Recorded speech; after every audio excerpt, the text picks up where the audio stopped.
भविष्य सांगणं काय असतं, की ठीक आहे, 4 महिन्यामध्ये तुझं हे होईल किंवा बरोबर. 4 महिन्यामध्ये फॉर एक्झाम्पल तुझ्या पैशांची हं, एक हं, हं. सोय कुठेतरी निघेल. बरोबर. टॅरो कार्ड कुठे वेगळं असतं समजण्यासाठी, की ह्या काही गोष्टी आहेत जिथे तुझे फायनान्शियल डिसिजन्स चुकत आहेत.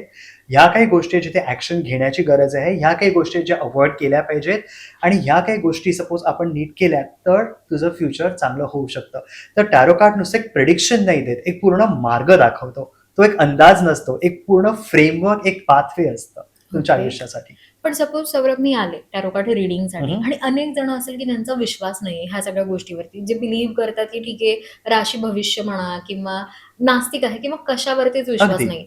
पण त्यांना सुद्धा टॅरो कार्ड हे उत्तर व्यवस्थित मिळतात का? म्हणजे मार्गदर्शन, सोल्युशन त्यांना सुद्धा दिलं जातं का? आता त्या सगळ्या व्यक्ती माझ्याचसारख्या असतात बिकॉज मी सगळ्यात पहिला कुठच्या गोष्टीला एवढा प्रश्न करायचो. सुरुवातीला जेव्हा टॅरो कार्ड रीडिंग मी पहिल्यांदा एक्सपिरियन्स केलेलं, मला सुद्धा वाटायचं हे सगळं काय आहे, खूप एलियन आहे वगैरे. पण अंडरस्टँड जेव्हा आपण टॅरो कार्ड रीडिंग करतो किंवा जेव्हा मी कार्ड्स ओपन करतो, सगळ्यात पहिली गोष्ट जी समजते की समोरच्या माणसाची मानसिकता.